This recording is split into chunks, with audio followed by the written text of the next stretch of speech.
आपने मुझे आज महामहिम राज्यपाल जी के अभिभाषण पर बोलने के लिए मौका दिया, उसके लिए मैं आपको धन्यवाद देता हूं। महोदय, यह अभिभाषण लंबा है, योजनाओं और उपलब्धियों की सूची से भरा हुआ है, लेकिन जितना ही दस्तावेज सरकारी दावों को दिखाता है उतना ही ये प्रदेश की जनता की वास्तविक चिंताओं को छुपा भी देता है। यहाँ कागज पर विकास दिखाई देता है, पर जमीन पर संघर्ष है। महोदय, संसदीय परंपरा में अभिभाषण सरकार का आईना होता है, लेकिन आज जो दस्तावेज हमारे सामने रखा गया वो आईना नहीं बल्कि धुंधला चश्मा है, जिसे पहनकर सरकार जनता के दुखों को देखने से इनकार कर रही है। इसमें आंकड़े हैं, योजनाओं के नाम हैं, लेकिन जनता की पीड़ा, बेरोजगारी, महंगाई, किसानों की बदहाली, लोकतंत्र की हत्या और संविधान पर हमले पर एक भी शब्द इसमें नहीं है। महोदय, पिछले कुछ सत्रों से हम लोगों ने देखा कि चर्चाओं में एक अलग तरह का ट्रेंड शुरू हुआ है। चाहे चर्चा किसी भी विषय पर हो, लेकिन हमारे सत्ता पक्ष के साथी अपनी उपलब्धि बताने के बजाय सिर्फ पूर्ववर्ती सरकारों को कोसने का काम करते हैं। अगर हम उनके भाषण सुने तो ऐसा लगता है कि जैसे उत्तर प्रदेश का सारा विकास 2017 के बाद हुआ और उससे पहले प्रदेश में कोई विकास नहीं हुआ था।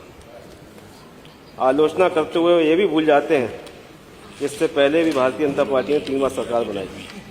आदरणीय राजनाथ सिंह जी मुख्यमंत्री रहे, श्रद्धेय कल्याण सिंह जी मुख्यमंत्री रहे, लेकिन सत्ता पक्ष के साथियों अगर माने तो किसी भी मुख्यमंत्री ने कोई विकास इस प्रदेश में नहीं किया। मैं सभी हमारे सत्ता पक्ष के साथियों को सुन रहा था। हमारे सत्ता पक्ष के साथी बता रहे थे कि सर्वांगीण विकास हो चुका है, प्रदेश बहुत आगे जा चुका है, लेकिन भाषण के अंत में अपने क्षेत्र की समस्याओं की बहुत ही लंबी फेरिस्त भी उन्होंने बताई। महोदय, हर चर्चा को, चाहे वो चर्चा बजट पे हो, चाहे वो वंदे मातरम पे की गई हो, चाहे वो विजन 2047 की चर्चा रही हो, हर चर्चा को किसी भी तरीके से सांप्रदायिक रंग की तरफ मोड़ने का प्रयास लगातार सत्ता पक्ष का रहता है। कल हमारे सत्ता पक्ष के एक साथी बता रहे थे कि समाजवादी सरकार में संतों का, साधुओं का अपमान हुआ, लेकिन अभी कुछ दिन पहले हम लोगों ने देखा कि किस तरह शंकराचार्य जी का अपमान प्रयागराज में किया गया, किस तरह से साधु संतों को उनके बाल पकड़कर खींचा गया। बनारस में सौंदर्यीकरण के नाम पर सरकार ने अनगिनत मंदिरों को तोड़ा और लोक माता अहिल्याबाई होलकर जी की प्रतिमा, जिस पर लाखों लोगों की श्रद्धा थी, उसको भी क्षतिग्रस्त किया गया। महोदय, हम लोग 2026 में अभी चल रहे हैं और अभी मैं माननीय मंत्री जी को सुन रहा था तो माननीय मंत्री जी बाबर और राणा सांगा की बात कर रहे थे, 1526 की बात कर रहे थे। जहां आज हम लोग बात कर रहे हैं विकास को लेकर, स्वास्थ्य को लेकर, शिक्षा को लेकर, वहीं वो चर्चा का जो रूप है उसको बाबर और राणा सांगा पर ले जाने का प्रयास कर रहे हैं। रोजगार जो आज सबसे बड़ा चिंता का विषय बना हुआ है, रोजगार सृजन की बात तो की गई, लेकिन रोजगार को लेकर स्पष्टता इस दस्तावेज में हमें नहीं दिखाई दी गई। अभी तक ये स्पष्ट नहीं हुआ कि कितने स्थायी सरकारी पद भरे गए, कितनी भर्तियां वर्षों से लंबित हैं, और न जाने कितने युवाओं का भविष्य जो है परीक्षा और परिणामों के बीच में अटका हुआ है। युवा आज भी नियुक्ति पत्र से पहले उम्र की सीमा पार कर रहा है। यह पीड़ा को अभिभाषण में जगह नहीं दी गई। प्रदेश के विभिन्न विभागों में कई लाख पद अभी भी रिक्त पड़े हुए हैं। इस सरकार ने एक और नया रिकॉर्ड बनाया है कि परीक्षा कराओ और पेपर लीक करवाओ। पुलिस भर्ती और टेट जैसी परीक्षाओं में पेपर लीक होने से युवाओं का भविष्य अंधकार में हुआ है। यह केवल प्रशासनिक विफलता नहीं बल्कि युवाओं के साथ आपराधिक विश्वासघात भी है। महोदय, किसानों को लेकर लगातार इस सदन में चर्चा होती है और कई बड़े बड़े दावे सरकार के द्वारा किए गए, लेकिन हकीकत यह है कि प्रदेश के किसान की स्थिति इस सरकार में और भी बदतर हुई। कल माननीय मंत्री जी कह रहे थे गन्ना किसानों को लेकर बड़ा भुगतान उन्होंने किया, लेकिन सत्ता पक्ष के साथियों ने इस बात को माना कि अभी भी गन्ना किसानों का एक बड़ा बकाया जो है वो बचा हुआ है, जो किसानों को अभी तक नहीं मिल रहा। किसान को जहां उसकी फसल का पूरा मूल्य नहीं मिल पा रहा है, जिसकी वजह से किसान की आय और कम हुई है। एमएसपी भी सरकार जो है किसानों को दिलाने में नाकामयाब रही। खाद, बीज, डीजल और बिजली की कीमतें लगातार बढ़ रही हैं। और खाद के लिए किसान घंटों लाइनों में लगा रहता है और एक बोरी खाद पाने के लिए किसान को जो है पुलिस की लाठियां भी आज खानी पड़ रही हैं। और स्वास्थ्य विभाग की जो स्थिति है वो आज सबके सामने है। हमारे माननीय स्वास्थ्य मंत्री जी, जब भी कोई सवाल होता है स्वास्थ्य को लेकर, कई सवाल होते हैं सदन में, तो बहुत बड़े बड़े उन्होंने वादे किए, लेकिन प्रदेश की स्वास्थ्य सेवाएं जो है वो आज वेंटिलेटर पर।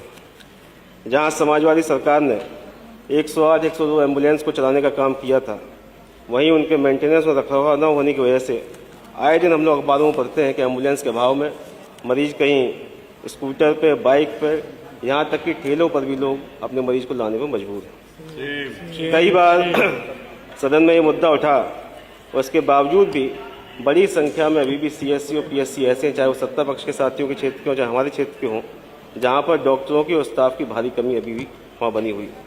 वेंटिलेटर्स हों, MRI स्कैनर्स हों, एक्सरे मशीन हो और भी तमाम जो तकनीकी उपकरण हैं, उसकी भी एक बड़ी कमी अभी अस्पतालों में बनी हुई है। महोदय, सरकार में नकली दवाई का कारोबार भी बहुत तेज़ी से फल फूल रहा है। अभी कोडिन सिरप के मामले में आपने देखा कि पूरे किस तरीके से इतने बड़े रैकेट का पर्दाफाश हुआ। अभी 3 दिन पहले हमारे जिले मैनपुरी में गलत दवा दिए जाने की वजह से 36 बच्चे जो हैं, नगला कीरत एक कंपोजिट विद्यालय है, वहाँ सरकार की तरफ से दवा पिलाई गई थी और गंभीर रूप से वो 36 बच्चे वहाँ बीमार हुए। समाजवादी सरकार में आदरणीय अखिलेश यादव जी ने सैफई मेडिकल कॉलेज में एक 500 बेड सुपर स्पेशलिटी हॉस्पिटल का निर्माण कराया था, जिसका उद्घाटन माननीय मुख्यमंत्री जी ने अभी पिछले साल किया। और माननीय मुख्यमंत्री जी के उद्घाटन करने के बावजूद भी अभी तक पूर्ण रूप से वो 500 बेड सुपर स्पेशलिटी हॉस्पिटल जो है उसको चालू नहीं किया गया। तो महोदय, यही हाल लखनऊ कैंसर इंस्टीट्यूट का है। सरकार जहां दावा करती है 81 मेडिकल कॉलेज इस सरकार के द्वारा संचालित किए जा रहे हैं, लेकिन अगर हम जमीनी हकीकत देखें तो बहुत जो असुविधा जो है मेडिकल कॉलेज में। धन्यवाद माननीय सदस्य जी, समय हो गया। 2 मिनट महोदय। कानून व्यवस्था को लेकर महोदय बहुत तमाम बातें की गई। सरकार कहती है कि 0 टॉलरेंस है। हमारे तमाम साथी अभी कह रहे थे कि अपराधी जो है वो प्रदेश छोड़ के भाग गए।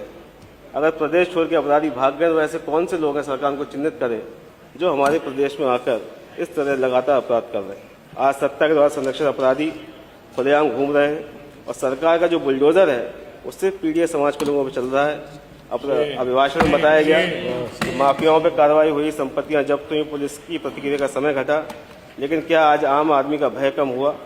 क्या महिलाएं अपने आप को सुरक्षित महसूस कर रही हैं? सरकार कहती है कि प्रदेश में कानून व्यवस्था बेहतर हुई, लेकिन सच्चाई ये है कि एनकाउंटर को न्याय दिलाने का विकल्प बना दिया गया। गरीब, दलित, पिछड़े, अल्पसंख्यक आज भी फर्जी मुकदमों, पुलिसिया जुल्म का शिकार है। आज खनन माफिया, बालू माफिया, भू माफिया, शराब माफिया लगातार सरकार का संरक्षण पा रहे हैं। महोदय, सरकार ने लगातार लोकतंत्र और संविधान पर हमला किया। गंभीर मुद्दों पर सरकार ने चुप्पी साध रखी। वोटर लिस्ट में माननीय सदस्य से अनुरोध है 30 सेकंड लास्ट समय देख लीजिए, अब काफी लोगों को बोलना है। और आखिरी पॉइंट, वोटर लिस्ट में करोड़ों नाम काटे गए। SIR में फॉर्म 7 के लगातार दुरुपयोग करने के मामले सामने आए। BLOs पर प्रेशर डाला गया कि उनको पीड़ित समाज के लोगों को वोट काटने का। और 2 दिन पहले हमारे माननीय राष्ट्रीय अध्यक्ष जी ने प्रेस के माध्यम से ऐसे व्यक्ति को सामने लाए जिस पर दबाव बनाकर उसके फर्जी साइन करके 100 वोट काटने का दबाव वहाँ के प्रशासन ने बनाया था। जहाँ ये सरकार 2047 का सपना दिखाती है, वहीं 2026 में ये सरकार की योजना कोई भी पूर्ण रूप से नहीं आ पा रही है। और इसके साथ मैं कहना चाहता हूँ कि अभिभाषण जो है उपलब्धियों की गणना करता है, लेकिन जनता की कठिनाइयों की गिनती नहीं करता। इन योजनाओं को विवरण देता है पर जीवन की वास्तविकताओं का सामना नहीं कर पाता। मैं पूरे सम्मान के साथ आपका धन्यवाद देता हूं और इस प्रस्ताव को विरोध करता हूं। जय संविधान, जय समाज।